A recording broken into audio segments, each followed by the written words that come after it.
Hello and welcome to the Success Strategy by Unacademy. আজকে আমরা fifth chapter পড়ব from লক্ষ্মীকান্তের 6th addition আমরা পড়ছি এবং প্রত্যেকটা চ্যাপ্টারকে আমরা কভার করার একটা প্ল্যান করেছি, যেখান থেকে আমরা বোঝার চেষ্টা করব কোনটা পড়তে হবে এবং কোনটা ছাড়তে হবে। এই ধরনের ভিডিও তোমাদের কাজে লাগলে অবশ্যই ভিডিওটা শেয়ার করো। ভিডিওটা শেয়ার করে ম্যাক্সিমাম স্টুডেন্টের কাছে পৌঁছে দাও, যাতে করে তারা তাদের মতামত দিতে পারে। একই সাথে তোমরা ভিডিওটা পছন্দ হলে লাইক করো এবং তোমাদের যে কোনো ধরনের feedback, be it negative or positive, তোমরা কমেন্ট সেকশনেতে কমেন্ট করে আমাকে জানাও। ফিফথ চ্যাপ্টারের ক্ষেত্রে আমরা দেখব যে আমরা যেটা পড়ছি সেটা কনস্টিটিউশনে বেসিক্যালি পার্ট 1। আমরা তার মানে এতদিন পর্যন্ত কনস্টিটিউশনে ঢুকিনি। আমরা কনস্টিটিউশনের লাস্ট ক্লাসেতে কনস্টিটিউশনে প্রিয়াম্বল পড়েছি, এবার পার্ট 1-এ চলে আসছি। 22টা পার্ট আছে আমরা জানি, তার মধ্যে পার্ট 1 পড়ছি, which is the fifth chapter of Laxmikanth's polity book. And এই পার্ট 1-এর হেডিং হচ্ছে ইউনিয়ন অ্যান্ড ইটস টেরিটরিজ। 4টে আর্টিকেল আছে আমরা জানি, আর্টিকেল 1 থেকে 4 পর্যন্ত এই 4টে আর্টিকেল নিয়ে তৈরি হয় পার্ট 1। এখন অনেক স্টুডেন্টেরই মনে হবে যে 4টে মাত্র আর্টিকেল, তো 4টে আর্টিকেল পড়ে নিলেই হয়ে যাবে, কিন্তু তা নয়। আর্টিকেল থেকে এখানে কোয়েশ্চেন করার পাশাপাশি আরও অনেক কিছু বিষয় থেকে কিন্তু কোয়েশ্চেন করা হয়। এবং লক্ষ্মীকান্তের বইটাকে কেন আমি রেকমেন্ড করি সব সময়, তার কারণ এখানেতে খুব সুন্দরভাবে বর্ণনা করা আছে। যদি তোমরা ডিডি বাসু বা সুভাষ কাশ্যপ বা পিএম বক্সি এরকম কোনো রাইটারের বই পড়তে, এখানে কিন্তু অতটা ইলাবোরেটলি বর্ণনা করা নেই। এটা এক্সাম ওরিয়েন্টেড বুক এবং এখানেতে এই আর্টিকেলগুলো বলার পাশাপাশি কিন্তু অনেক ইম্পর্টেন্ট এলিমেন্ট এখানে ঢোকানো আছে, যেগুলো থেকে কোয়েশ্চেন করা হয়। তো আমরা সবার প্রথমে দেখব যে কী কী পড়তে হবে আর কিছু ছাড়ার আছে নাকি। আর্টিকেল 1 থেকে 4 নিয়ে পার্ট 1 তৈরি করা হচ্ছে, যেটার heading union and its territories, মানে কেন্দ্র এবং তার অঞ্চলসমূহ। আমরা চলে আসছি, যখন আমরা আর্টিকেল ধরে পড়বো, শুধুমাত্র 4টে আর্টিকেল জানলেই চলবে। এর মধ্যে ইনফ্যাক্ট আর্টিকেল 1 to 3 জানলেই হবে, আর্টিকেল 4 থেকে আজ কিছু কোয়েশ্চেন হয় না। তো আর্টিকেল 1-এ কি বলার আছে বা কি মনে রাখার আছে সেটা আমরা দেখে নেবো। আর্টিকেল 1-এ বলা আছে যে India, that is Bharat, shall be a union of states. এবার এটাকে এক্সপ্লেন করছে লক্ষ্মীকান্তের বইটাতে। তো আমরা 1 নম্বর পয়েন্ট জানলাম, এটা ইউনিয়ন অফ স্টেটস মানে একাধিক অঙ্গরাজ্যের সমষ্টি।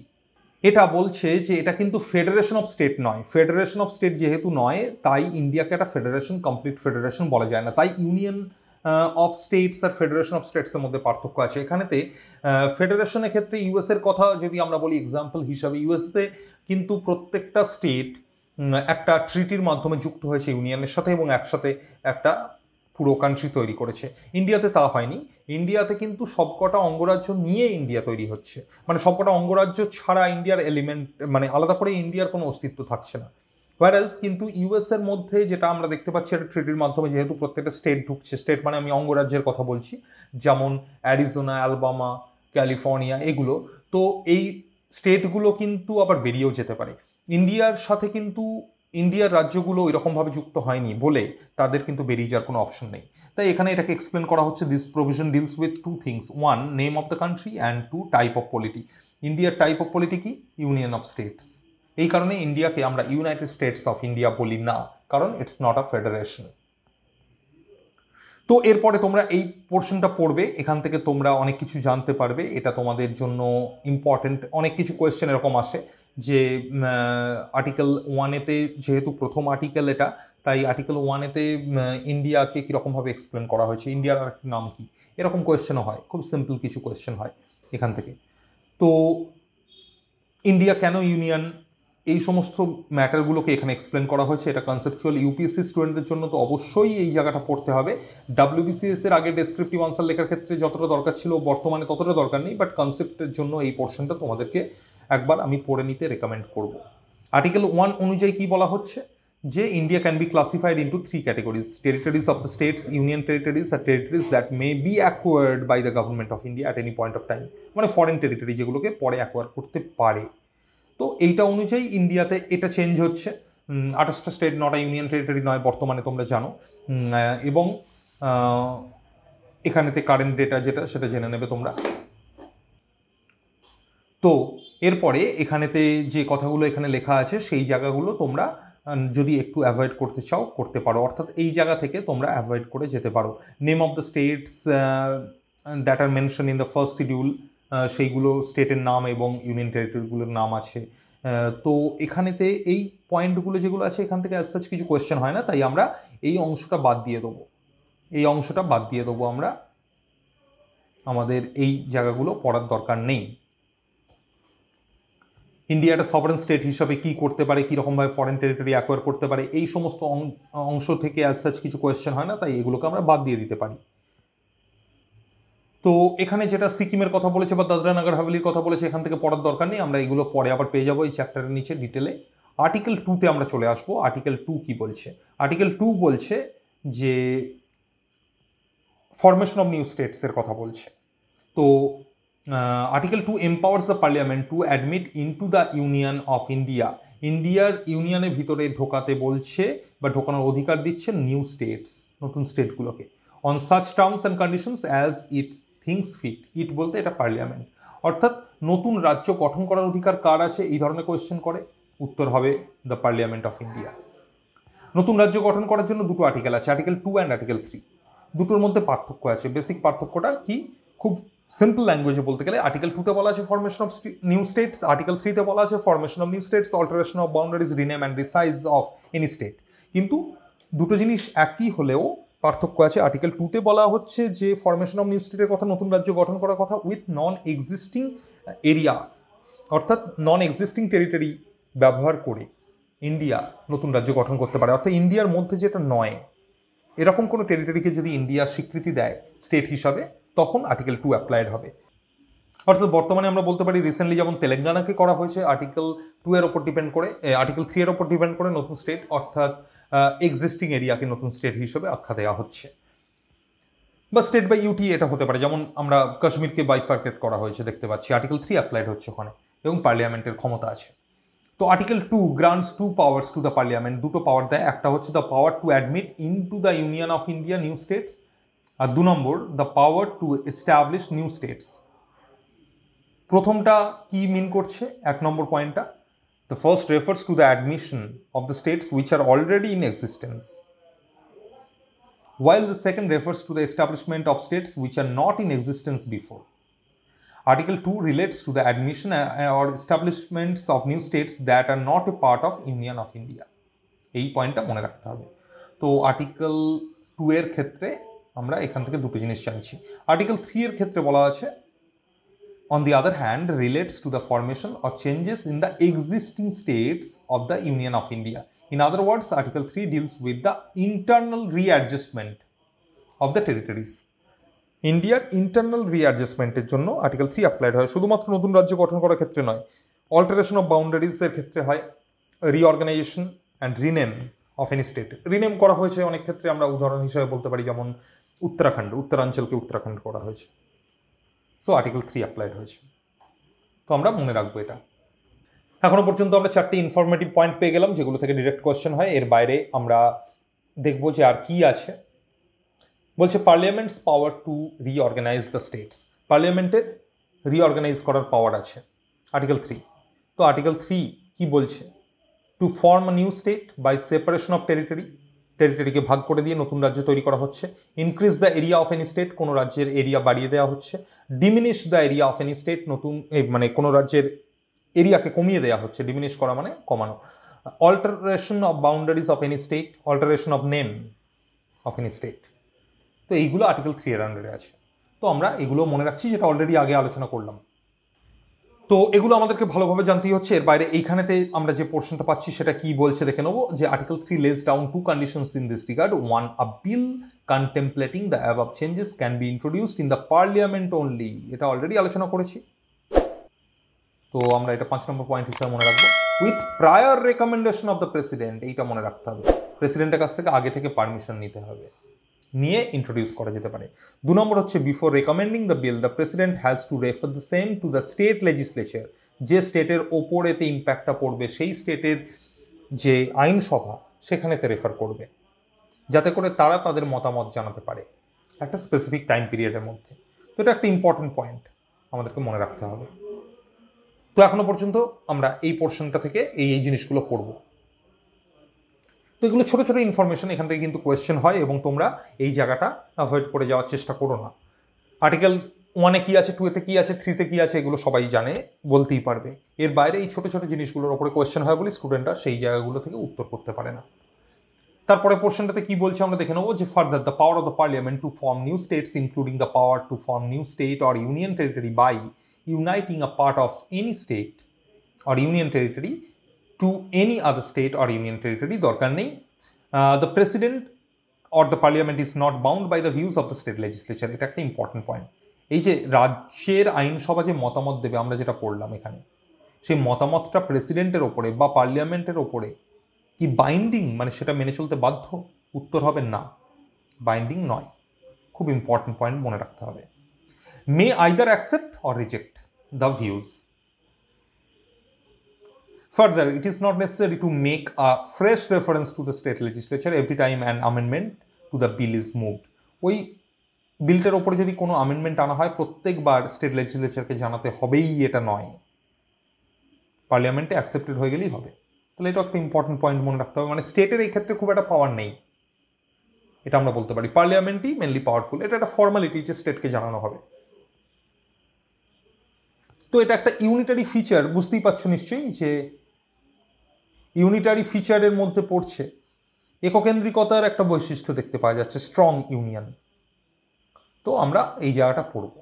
নেক্সট আমরা চলে আসবো এই জায়গাটাতে কি লেখা আছে দেখবো। Thus it is clear that the constitution authorises the parliament to form new states or alter the areas, boundaries and names of any existing state without their consent. ওই রাজ্যের সাথে খুব একটা আলোচনা না করে পার্লিয়ামেন্ট নিজেই করতে পারবে, যেটা আমরা বারবার করে বলছি।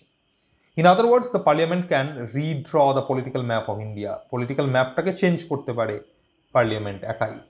Hence, the territorial integrity or continued existence of any state is not guaranteed by the constitution.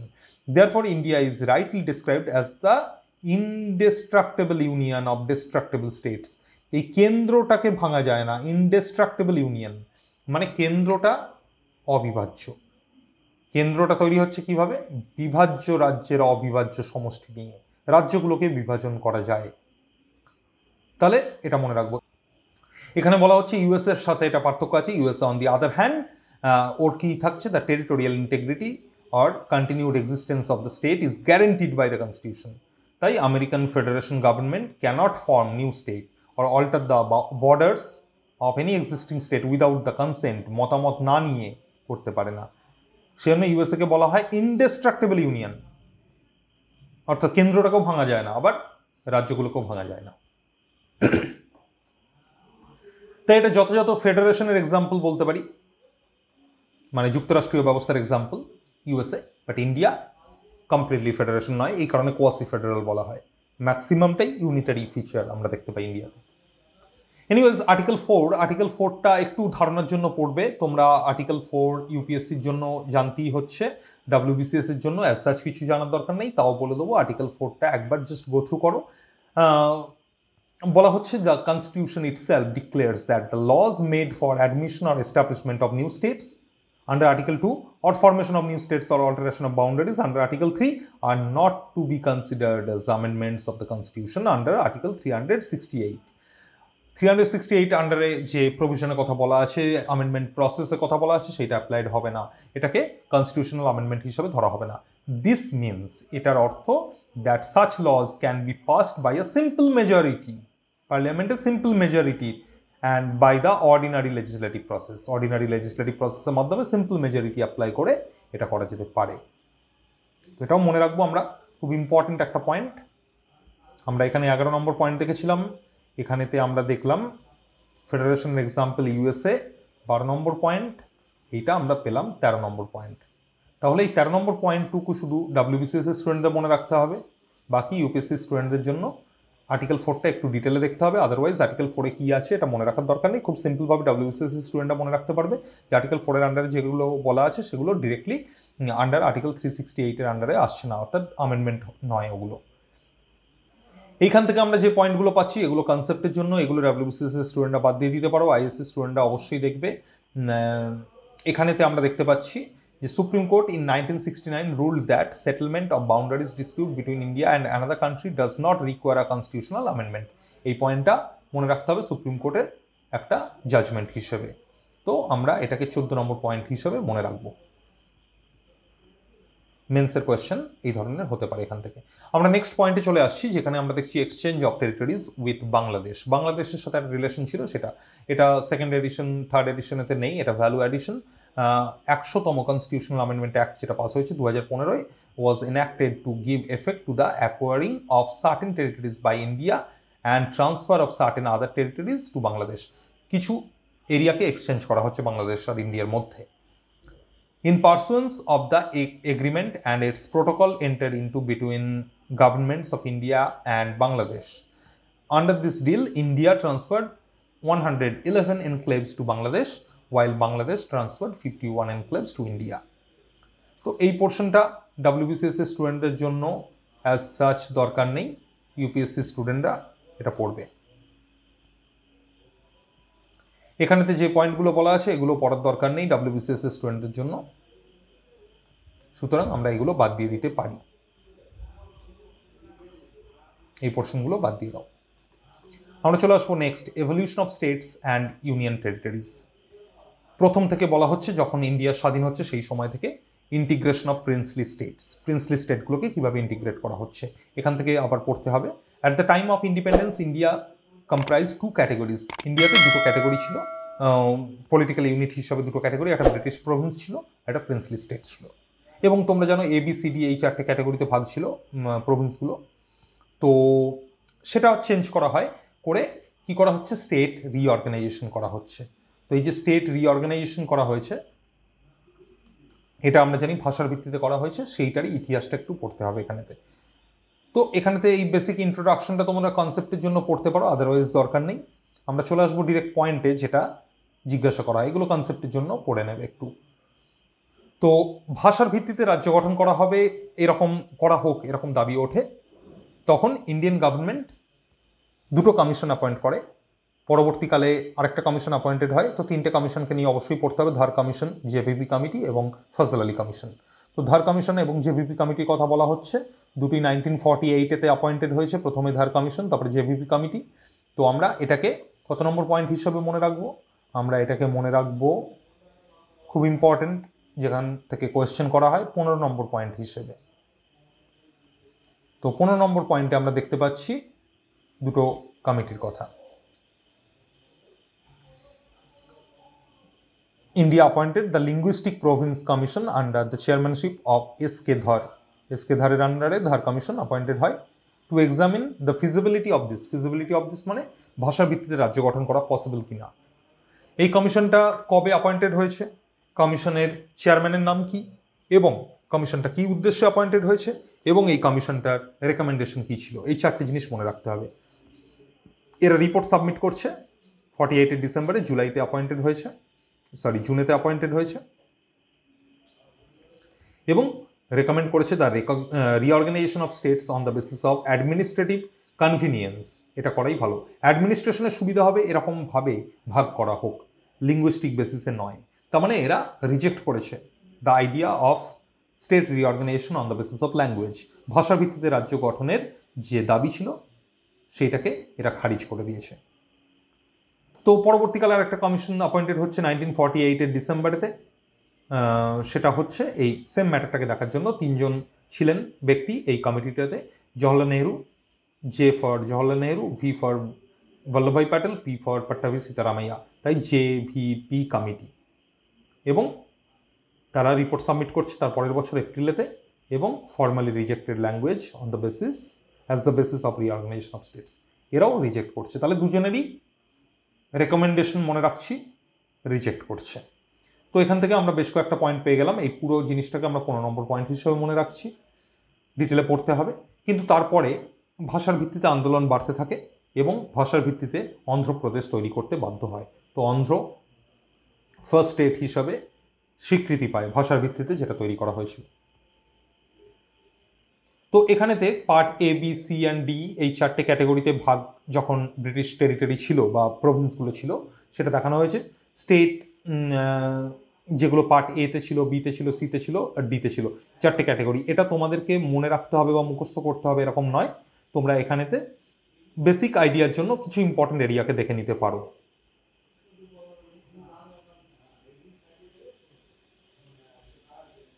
কোন ক্যাটাগরিতে ছিল এটা জানার জন্য।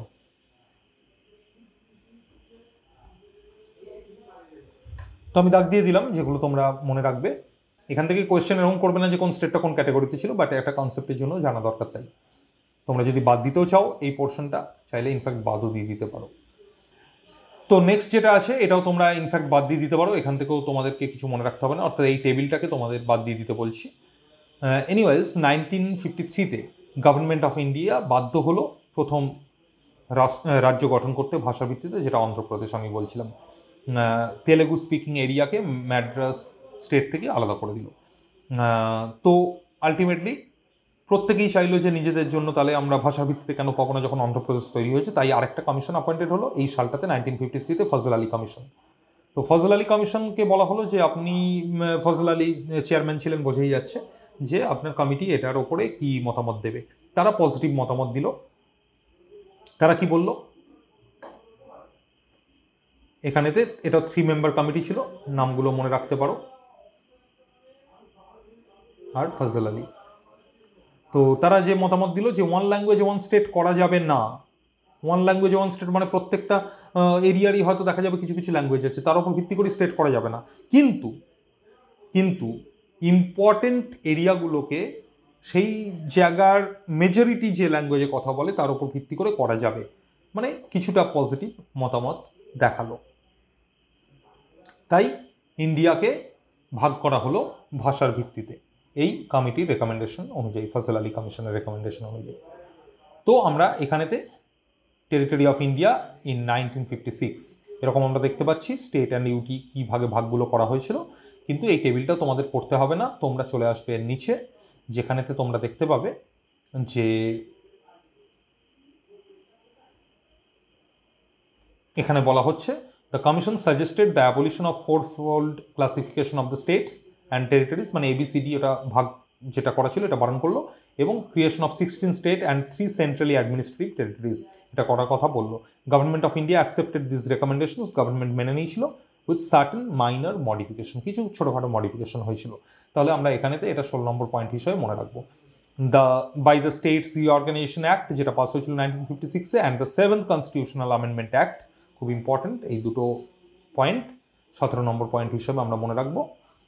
এরা কি করলো, the distinction between part A and B states was done away, মানে ওটাকে বাতিল করে দেওয়া হলো, and the part C states were abolished. Some of them were merged with adjacent state, পাশাপাশি স্টেটের সাথে মার্জ করে দেওয়া হলো এরিয়াগুলোকে, যেমন কোচবিহার সি এর আন্ডারে ছিল তো ওয়েস্ট বেঙ্গলে ঢুকে গেল এরকমভাবে। স্টেট রিঅর্গানাইজেশন অ্যাক্ট কি করেছিল, establish the new state of Kerala by merging Travancore and Kochi. তো এইগুলো এখানেতে আমরা দেখতে পাবো যে কোনটা কোনটার সাথে মার্চ করে করা হয়েছে, বাট WBCS এর স্টুডেন্টদের জন্য এই জায়গাটাও পড়তে হবে না, তোমরা এখানটাও বাদ দিতে পারো, এতদূর পর্যন্ত মনে রাখছো তোমরা, এতদূর পর্যন্ত মনে রাখছো। IAS এর স্টুডেন্টরা এই জায়গাগুলো একটু দেখতে পারো, আদারওয়াইজ WBCS স্টুডেন্টদের জন্য লাগবে না। নতুন স্টেট অ্যান্ড ইউটি তৈরি করা হলো যেগুলো আফটার 1956, আমরা সেগুলো এখানে দেখতে পাচ্ছি। কারণ 1956-এর কথা কেন বলা হচ্ছে, স্টেট রিঅর্গানাইজেশন অ্যাক্ট, যেটা আবার অন্ধ্র যদিও 53-তে তৈরি হয়েছে কিন্তু অফিসিয়াল রেকগনিশন দিচ্ছে 56-এ। তো মহারাষ্ট্র অ্যান্ড গুজরাট কবে তৈরি হয়েছে তোমরা দেখে নেবে। দাদরা নগর হাভেলি কবে তৈরি হচ্ছে, এইটা তৈরি হওয়ার সাল গোয়া, দামন, দিউ, পন্ডিচেরি, এগুলো জিজ্ঞাসা করতে পারে। নাগাল্যান্ড, হরিয়ানা, চণ্ডীগড়, হিমাচল প্রদেশ, জাস্ট সালটা জানবে কবে তৈরি হচ্ছে, এর বাইরে কিছু জানতে হবে না। মণিপুর, ত্রিপুরা, মেঘালয়, সালটা জানবে। সিকিমটা একটু ডিটেলে পড়তে পারো। সিকিমের ক্ষেত্রে যেমন ধরো WBCS মেন্সে, যতটা আমার মনে পড়ছে মেন্সে বা প্রিলিমসে হতেও পারে, আমি মনে করতে পারছি না, 2 বছর আগে এই কোয়েশ্চেনটা এসেছিল যে কারা রুল করছিল সিকিমেতে, এই ধরনের কোয়েশ্চেন এসেছিল, কারা রুল করতো আগে। তো সিকিমের ম্যাটারটা একটু ডিটেলে পড়ে নাও, কারণ এটা ইম্পর্টেন্ট। সিকিম প্রথমে অ্যাসোসিয়েট স্টেট হচ্ছে, তো এরকম কোয়েশ্চেনও করে কততম অ্যামেন্ডমেন্ট অ্যাক্টের মাধ্যমে অ্যাসোসিয়েট স্টেট হচ্ছে, ফুল ফ্লেজেড স্টেট হচ্ছে আবার তার পরের অ্যামেন্ডমেন্ট অ্যাক্টের মাধ্যমে, বুঝতে পেরেছো? তো 35th and 36th amendment act দুটোই তোমাদের জানতে হবে। মিজোরাম, অরুণাচল প্রদেশ, গোয়া, ছত্তিশগড়, উত্তরাখণ্ড, ঝাড়খণ্ড, তেলেঙ্গানা যেহেতু নতুন এটা তোমাদের জানতে হবে। জম্মু কাশ্মীর অ্যান্ড লাদাখ এটাও নতুন, তোমাদের জানতে হবে। তো এগুলো দেখে নিও।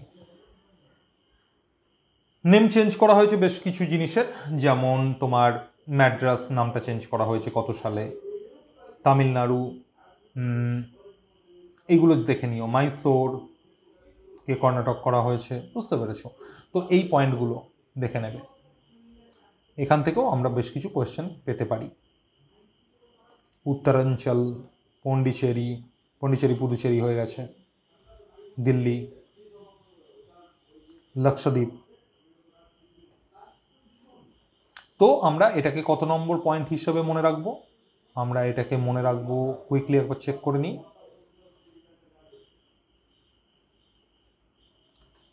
এখানে 17 নম্বর পয়েন্ট ছিল, আমরা এই জিনিসগুলো মনে রাখছি 18 নম্বর পয়েন্টের আন্ডারেতে স্টেট রিঅর্গানাইজেশন অ্যাক্ট, এটা 19 নম্বর।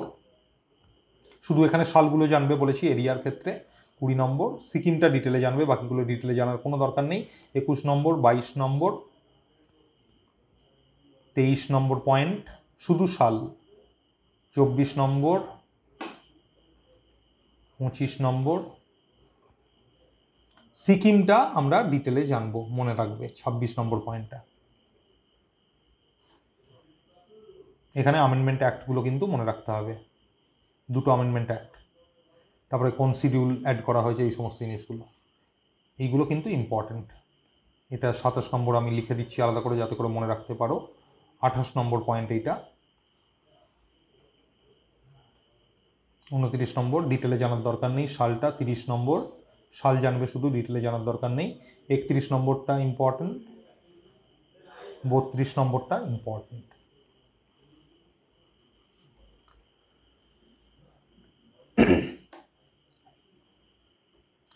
তো যখন আমি ইম্পর্টেন্ট বলছি 31 নম্বর এবং 32 নম্বর, অর্থাৎ তেলেঙ্গানা অ্যান্ড জম্মু অ্যান্ড কাশ্মীর, তখন এই পুরো পোর্শনটাই পড়ে নিও একবার। চেঞ্জ অফ নেমের ক্ষেত্রে আমরা দেখতে পাচ্ছি যে এই নামগুলো চেঞ্জ হচ্ছে, কিছু কিছু জিনিস আমাদেরকে পড়তে হচ্ছে এখান থেকে। সালগুলো মনে রাখবো, এই ম্যাড্রাস, মাইসোর হচ্ছে এগুলো কথা আমি বলছিলাম। ম্যাড্রাস, মাইসোর, এদিকে লাক্ষাদ্বীপ, দিল্লি, উত্তরাখণ্ড, পন্ডিচেরি, ওড়িশাটা লাস্ট হয়েছে, মনে রাখবে। তো নেক্সট আমরা দেখতে পাচ্ছি টেরিটরি অফ ইন্ডিয়ার একটা টেবিল 2019-এর, মানে 2019 সালের, কিন্তু এইটা আমাদেরকে মনে রাখতে হবে না, এটা পড়ার দরকার নেই, সুতরাং আমরা এই টেবিলটাকে বাদ দিয়ে দেবো। নেক্সট আমরা দেখতে পাচ্ছি আইন এবং laws made by the parliament under article 3 of the constitution, এগুলো পড়ার দরকার নেই, বাদ দিয়ে দেবে। অনেক বড় একটা টেবিল আছে, তোমরা এই জায়গাটাতে অনেকটা রিল্যাক্সেশন পেয়ে যাচ্ছ, এই জায়গাটা তোমরা বাদ দিতে পারো। নেক্সট আমরা পাচ্ছি সাবজেক্ট ম্যাটার বা articles related to UTs at a glance, এটাও অ্যাজ সাচ দরকার নেই। ইনফ্যাক্ট এই আর্টিকেলগুলো আমরা অলরেডি আগে পড়েছি। তো নোটস অ্যান্ড রেফারেন্স এসে গেল, মানে this is the end of the chapter, আমরা কমপ্লিট করে ফেললাম। Part 1 of Indian constitution complete হয়ে গেল, যদিও 4টে আর্টিকেল আছে, কিন্তু দেখো আমরা অনেক কিছু দেখতে পেলাম। তার মানে বেসিক এলিমেন্ট 4টে আর্টিকেল জানতে হচ্ছে। এর বাইরে যেহেতু এই আর্টিকেলগুলো related to formation of new states, তাই আমরা জানছি যে ইন্ডিয়া আগে কিন্তু ABCD 4টে ক্যাটাগরিতে ছিল, ব্রিটিশ ইন্ডিয়ার প্রভিন্সগুলো। তারপরে যেটা হলো সেটা হচ্ছে স্টেটকে নতুন করে রিঅর্গানাইজ করা হলো, তাই আজকে আমরা ওয়েস্ট বেঙ্গল, বিহার, ওড়িশা এই ধরনের স্টেট দেখতে পাই। তাই এগুলো কিভাবে তৈরি করা হয়েছে? ভাষার ভিত্তিতে তৈরি করা হয়েছে। ভাষা ভিত্তিতে তৈরি করার জন্য 3টে কমিটির রেকমেন্ডেশন দিয়েছিল, 3টে কমিটি অ্যাপয়েন্টেড হয়েছিল, ধার কমিটি, JVP কমিটি এবং ফজল আলী কমিশন। এগুলো মনে রাখছি এবং তাদের রেকমেন্ডেশন মনে রাখছি, কত সালে তারা গঠিত হয়েছে এবং কত সালে তারা সাবমিট করেছে তাদের রিপোর্ট, এগুলো মনে রাখছি। এবং ভাষা ভিত্তিতে তৈরি করা প্রথম রাজ্য অন্ধ্র, এবং তারপরে স্টেট রিঅর্গানাইজেশন অ্যাক্ট পাস হচ্ছে 56-এ, এবং তার উপর ভিত্তি করে যে রাজ্যগুলো পরপর তৈরি হচ্ছে সেগুলোর কথা আমরা মনে রাখছি। সিকিমের ক্ষেত্রে দুটো amendment act 35 and 36 constitutional amendment act আমরা মনে রাখছি। So basically that's it about this chapter. তো এই চ্যাপ্টারটা থেকে অনেক কিছুই ছাড়তে পারলে তোমরা, আবার অনেক কিছুই তোমাদের মনে রাখতে হবে। তোমরা যদি এই ধরনের ভিডিও পছন্দ করো, অবশ্যই কমেন্ট করে আমাকে কন্টিনিউ করার জন্য বলো। তোমাদের কাছ থেকে মোটিভেশন পেলে আমি কন্টিনিউ করার এনার্জি পাবো। একই সাথে ভিডিওটাকে অবশ্যই শেয়ার করো। প্রত্যেকটা স্টুডেন্ট যারা দেখছে তারা যদি একটা করে বা দুটো করে শেয়ার করে, বা 4-5টা আলাদা আলাদা গ্রুপেতে শেয়ার করে, তাহলে কিন্তু আরও অনেক স্টুডেন্টের কাছে পৌঁছাবে, এবং আমি কষ্ট করে যে এই ভিডিওগুলো করছি এটা অ্যাপ্রিসিয়েটেড হবে। একই সাথে তোমরা কমেন্ট করে জানাও তোমাদের মতামত, তোমাদের সাজেশন দাও, এবং তোমরা এই ভিডিওটা পছন্দ হলে অবশ্যই লাইক করো। আজকের ক্লাসটা আমরা এখানে এন্ড করছি। আমরা নেক্সট ক্লাসেতে আবার নেক্সট চ্যাপ্টার পড়বো। নেক্সট চ্যাপ্টার আমরা পড়বো মানে হচ্ছে ইন্ডিয়ান কনস্টিটিউশনের পার্ট 2, অর্থাৎ লক্ষ্মীকান্তের বইয়ের যেটা chapter number 6, which is citizenship. এবং আমরা জানি আর্টিকেল 5 থেকে আর্টিকেল 11 নিয়ে তৈরি হয় সিটিজেনশিপ। আমরা নেক্সট ক্লাসে আবার দেখা করছি। Till then take care, good by.